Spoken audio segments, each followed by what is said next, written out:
Assalamualaikum warahmatullahi wabarakatuh. Bertemu lagi di materi kedua. Kali ini kita akan membahas tentang apa itu proses-proses perangkat lunak. Oke, sebentar.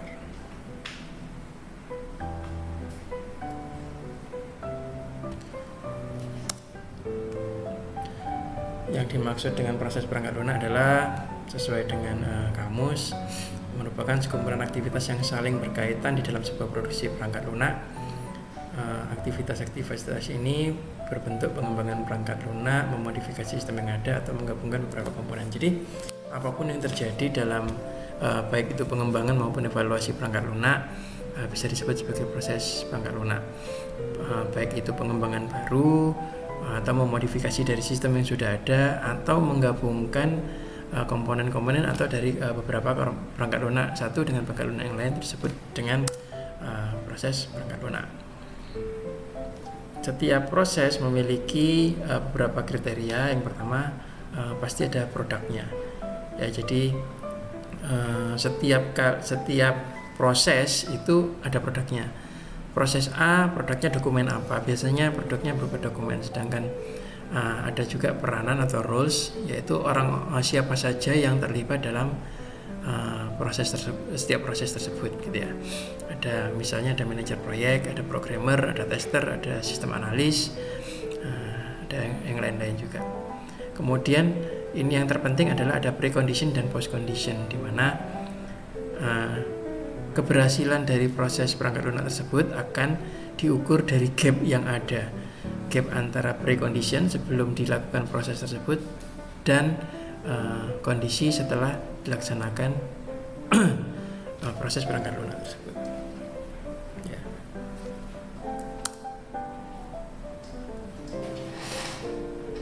Ini sudah diterangkan minggu lalu bahwa untuk pengembangan rekayasa perangkat lunak ada empat tahapan, yaitu pertama spesifikasi kebutuhan perangkat lunak, ada perancangan dan implementasi perangkat lunak, validasi, dan terakhir evolusi.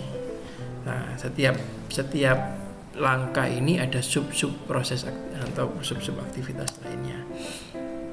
Kita bahas satu persatu. Pertama, spesifikasi kebutuhan perangkat lunak. Nah, spesifikasi kebutuhan perangkat lunak itu saya tekankan karena ini sering terjadi kesalahpahaman atau salah tafsir, bahwa banyak orang yang menyatakan bahwa kebutuhan perangkat lunak itu adalah kebutuhan yang dibutuhkan agar perangkat lunak tersebut berjalan. Itu salahnya. Jadi bukan kebutuhan agar perangkat lunak tersebut berjalan, tapi spesifikasi kebutuhan perangkat lunak itu merupakan kebutuhan yang mendasari kenapa perangkat lunak tersebut sampai dibutuhkan, gitu ya. Jadi misalnya sebuah instansi akan membuat sebuah software presensi misalnya. Kebutuhannya apa? Bukan fingerprint, web scan, jaringan, database dan lain sebagainya, tapi kebutuhan perangkat lunaknya adalah misalnya banyaknya jumlah karyawan yang bolos, banyaknya jumlah karyawan yang titip absen dan lain sebagainya, ya. Itu contohnya. Dalam spesifikasi kebutuhan perangkat lunak ada beberapa tahapan lagi, ada sub tahapan. Yang pertama feasibility study, yaitu apakah sistem ini memungkinkan untuk dibangun secara teknis maupun finansial. Nah, di sini peranan manajer proyek dan sistem analis pengetahuannya bukan hanya sebatas teknisnya saja, tapi secara finansial juga harus dibuat. Contohnya begini, software presensi itu bisa digunakan misal menggunakan fingerprint, bisa menggunakan face recognizer, pakai CCTV, gitu ya. Face recognizer, setiap kali ada karyawan yang datang masuk di pintu, dilihat mukanya, direcognize, oh ini mukanya Pak Ijo misalnya. Oke, Pak Ijo masuk tanggal sekian, jam sekian. Bisa juga yang paling, kalau misalnya kita bisa sering lihat di televisi gitu, di film-film, banyak sekali yang akses masuk itu menggunakan retina scanner, gitu ya. Retina scanner diintip gitu. Oke, ini namanya, ini yang ngintip si Ginem misalnya, gitu ya. Kemudian dicatat jam masuk dan jam keluarnya gitu. Nah, secara teknis menggunakan retina scanner itu bisa digunakan untuk presensi. Tapi secara finansial apakah mungkin? Kita lihat kemampuan perusahaannya. Kalau perusahaannya mungkin skala pemerintahan mungkin oke, tidak masalah. Tapi kalau perusahaan-perusahaan yang sedang tumbuh, bahkan untuk beli retina scanner saja bisa jual perusahaan, gitu kan aneh. Sehingga tidak memungkinkan untuk secara finansial. Secara teknis mungkin. Nah, maka ini peranan bagi project manager maupun software analis atau sistem analis memastikan bahwa teknologi apa yang paling memungkinkan diterapkan oleh si perusahaan ya. Kemudian ada requirement elicitation and analysis. Nah, requirement elicitation atau pengumpulan data kebutuhan itu bisa dilaksanakan dalam beberapa cara gitu ya. Ada misalnya menggunakan kuesioner atau wawancara, kemudian bisa menggunakan observasi atau gabungan dari beberapa cara yang tadi gitu ya. Ini requirement and elicitation and analysis. Jadi dianalisa setelah Anda melakukan observasi, wawancara di lapangan, kemudian dianalisa, oh ternyata kebutuhannya itu adalah sistem presensi yang begini gitu ya. Kemudian tahap berikutnya adalah requirement specification. Kita memastikan, menentukan dari hasil requirement elicitation tadi, kita simpulkan bahwa kebutuhan perangkat lunak untuk perusahaan ini adalah sebagai berikut gitu ya. Dan yang terakhir requirement validation. Apa yang telah kita simpulkan ini harus kita konfirmasi kepada pihak perusahaan apakah benar bahwa fungsi-fungsi yang dibutuhkan sebagai berikut A, B, C, D dan lain sebagainya. Jika dirasa kurang, maka dibutuhkan penyesuaian lagi, dan ini harus kita sepakati di awal gitu. Jadi harus disepakati di awal. Spesifikasi perangkat lunak itu dicantumkan dalam dokumen yang namanya SKPL, spesifikasi kebutuhan perangkat lunak ya, atau software requirement document. Nah, di sana harus kita sepakati dulu dengan klien sebelum kita memulai proyek gitu ya. Proses dalam rekayasa kebutuhan. Dalam proses feasibility study itu akan menghasilkan dokumen yang berupa feasibility report. Jadi kira-kira dari kebutuhan yang diinginkan tadi, kira-kira teknologi apa yang paling memungkinkan untuk diterapkan pada perusahaan tersebut. Yang kedua ada requirement elicitation and analysis, di mana proses ini, aktivitas ini menghasilkan sebuah dokumen yang bernama sistem model. Selanjutnya ada requirement specification yang menghasilkan dokumen berupa user and system requirement, dan yang terakhir requirement validation, ini yang menghasilkan requirement dokumen atau yang disebut dengan SKPL tadi, spesifikasi kebutuhan perangkat lunak. Ini yang perlu kita sepakati, ditandatangani antara pihak developer dengan klien gitu. Sehingga jika nanti ada permintaan di luar SKPL oleh klien, maka hitungannya adalah proyek baru gitu. Yang kedua, perancangan dan validasi perangkat lunak, yaitu proses membangun. Jadi kalau kita sudah tahu apa yang dibutuhkan, what-nya, nah untuk di proses ini how-nya, bagaimana proses tersebut atau kebutuhan tersebut diutamakan, direalisasikan.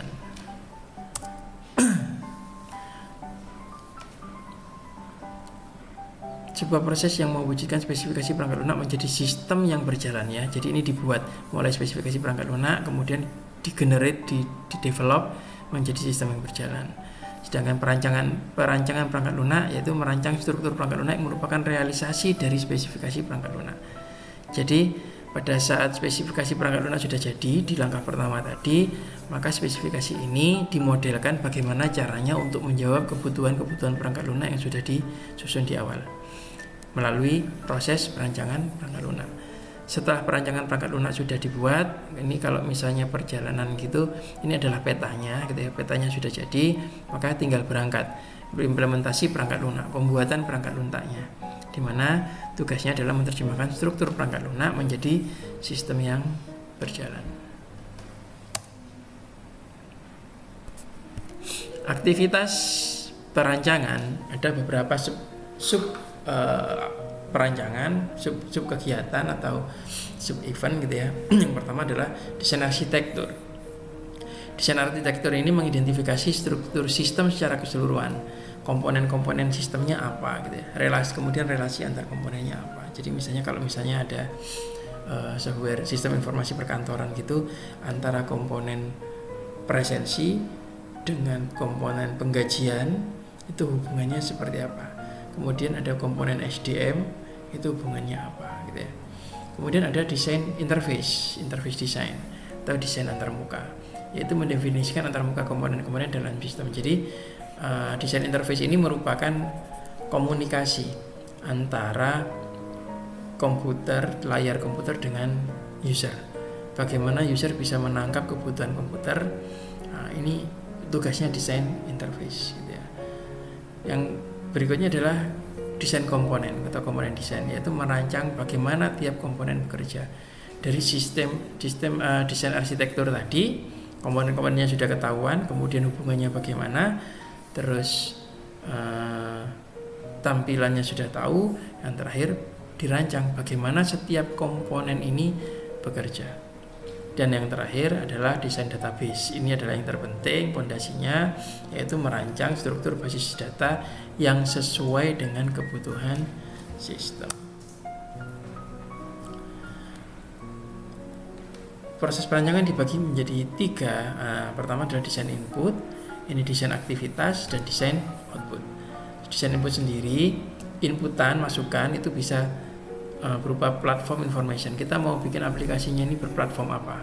Berplatform website, berplatform aplikasi, berplatform standalone, atau jaringan gitu ya. Mungkin aplikasinya mau Windows, mau Mac, dan lain sebagainya. Kemudian yang kedua, requirement specification. Requirement specification ini yang adalah yang sudah kita tetapkan di dalam SKPL.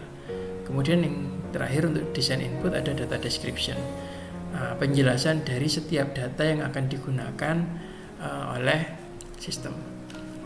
Yang kedua ada desain activities atau desain aktivitas gitu ya.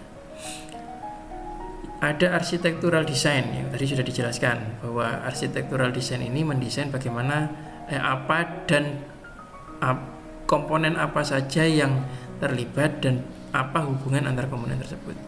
Kemudian ada interface design yang menjadi jembatan untuk berkomunikasi antara komponen-komponen dalam komputer dengan user. Ada komponen desain bagaimana komponen tersebut bekerja, dan yang terakhir ada database design. Dan yang terakhir desain output bisa berupa sistem arsitektur, berupa database specification, interface specification, dan komponen specification. Jadi ini output ini adalah implementasinya gitu ya. Sistem arsitekturnya bagaimana, database-nya seperti apa, interface atau tampilannya bagaimana, komponen spesifikasinya bagaimana gitu. Validasi perangkat lunak. Verifikasi dan validasi ditujukan untuk memeriksa bahwa sistem telah sesuai dengan spesifikasi dan memenuhi kebutuhan dari pengguna perangkat lunak gitu ya. Jadi verifikasi dan validasi itu memastikan bahwa yang disepakati pada saat SKPL dulu, pada saat awal dulu, sudah pada saat kemudian diproses, programnya sudah jadi, dipastikan apakah benar semua kebutuhan perangkat lunak di dalam SKPL ini sudah terjawab. Ya.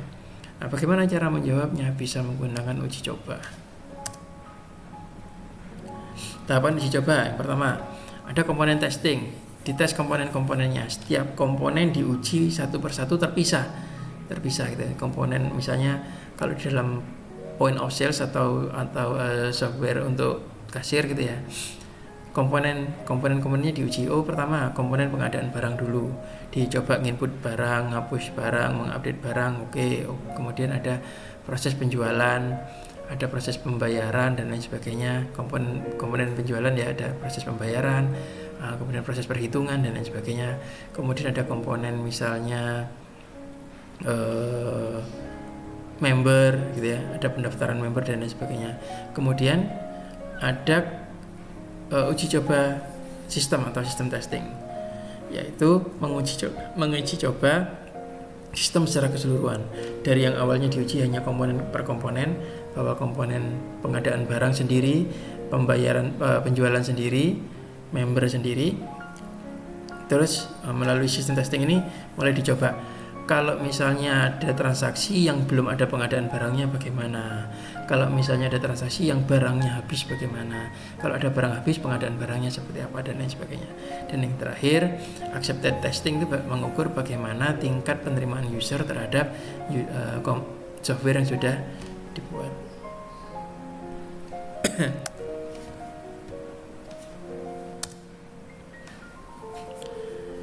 Nah, ini yang menarik adalah evolusi perangkat lunak. Tidak ada satupun software yang tidak berevolusi. Jika ada software atau perangkat lunak yang tidak berevolusi, dari tahun berapa sampai puluhan tahun software yang digunakan tetap tidak bertambah, itu artinya bahwa instansinya tidak berkembang gitu ya.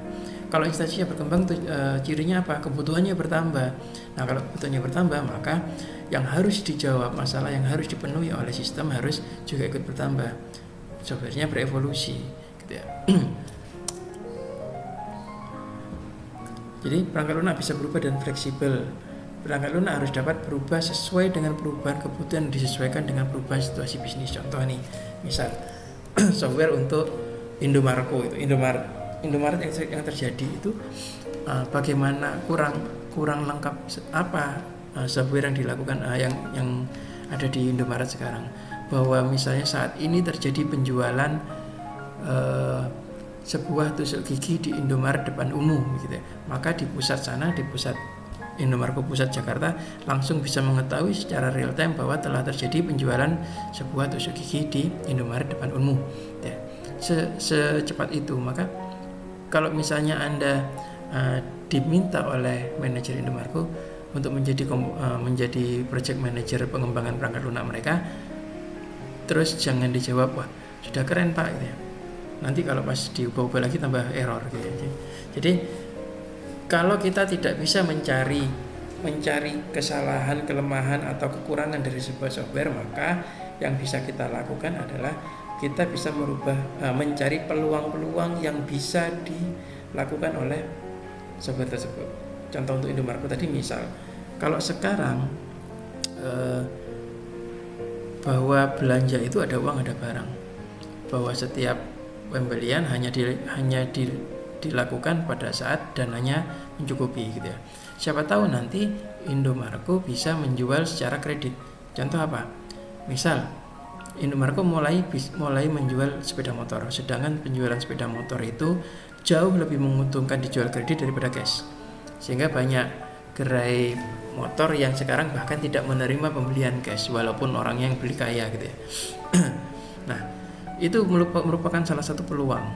Nah, Anda harus bisa mencari peluang-peluang. Misalnya, kalau sekarang di Indomaret itu sering antri Pak, karena kasirnya satu. Apakah memungkinkan kalau misalnya nanti di Indomaret itu kita ambil barang kemudian lewat kasir tanpa berhenti langsung pulang gitu. Dan bayarnya bagaimana Pak? Nah, bisa jadi kita cari teknologi terbaru. Contoh misalnya kita bisa menggunakan teknologi RFID untuk setiap barang, sehingga pada saat kita keluar dari pintu keluar itu, maka sensor RFID yang dipasang di pintu keluar itu bisa mendeteksi barang apa saja yang dibawa. Kemudian dari kredit cardnya si buyer itu bisa dilihat, ini kartunya Pak Denny membeli barang sekian totalnya sekian, langsung auto debit misalnya. Bisa jadi seperti itu. Kenapa kok belum ada? Karena biaya produksi RFID-nya masih terlalu mahal. Bayangkan kalau memproduksi RFID itu sekarang sekitar 10.000, kemudian barang yang dibeli hanya sekitar Rp200 atau Rp500, tentu kan tekor. Tapi teknologi itu masih memungkinkan. Kalau diingat, SIM card saja dulu pertama kali keluar dijual seharga Rp500.000 tanpa pulsa. Sekarang SIM card dijual, bahkan tidak dijual, diberi-berikan gitu ya, dibuang-buang gitu. Nah, siapa tahu nanti teknologi RFID juga seperti itu. Pada saat sudah mulai diproduksi secara massal, kemudian sudah nggak ada harganya, bisa jadi nanti RFID itu ditempel sebagai stiker di setiap barang, sehingga pada saat lewat di sensor bisa langsung didetek barang apa saja yang lewat dan kartunya siapa yang lewat gitu. Untuk evolusi sistem ada beberapa subproses. Yang pertama, define system requirement. Kira-kira dari sistem yang sudah ada, apakah masih mencukupi kebutuhan dari pengguna atau tidak. Jika ternyata kebutuhannya sudah berkembang, perangkat lunaknya belum bisa mengakomodir, maka kita lanjut ke proses berikutnya. Assess existing system. Menilai existing system itu kurangnya apa. Kemudian propose system change. Mengajukan perubahan sistem, perubahan yang seperti apa yang dibutuhkan, dan yang terakhir kemudian ada modify sistem gitu ya. Setelah dimodify, membuat sebuah sistem baru, di mana sistem baru ini nanti akan menjadi existing sistem juga pada saat nanti proses evolusi yang berikutnya.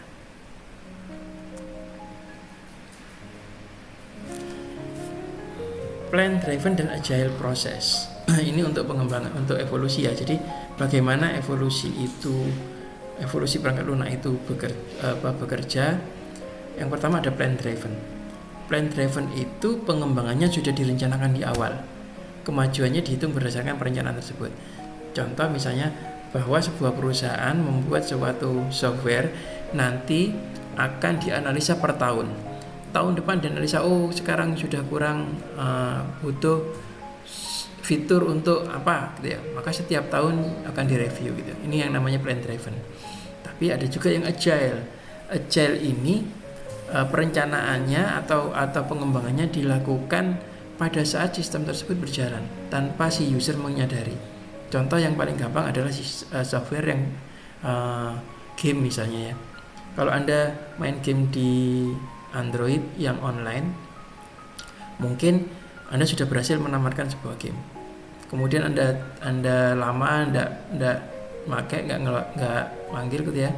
Dapat seminggu, 2 minggu, kok pengen buka gitu, dibuka ternyata kok banyak level yang baru padahal saya sudah menamatkan. Nah, ini yang namanya agile process. Jadi software tersebut akan diupdate secara terus-menerus, bahkan saat softwarenya masih digunakan oleh orang. Ini yang namanya agile process. Oke, saya rasa cukup sekian untuk materi kedua hari ini. Kita akan lanjutkan materi ketiga tetap di video. Nanti materi keempat baru kita pertimbangkan apakah perlu dilakukan pertemuan offline atau tidak, karena pertemuan ke-6 kita harus sudah evaluasi yang berupa UTS gitu ya. Oke, terima kasih. Assalamualaikum warahmatullahi wabarakatuh.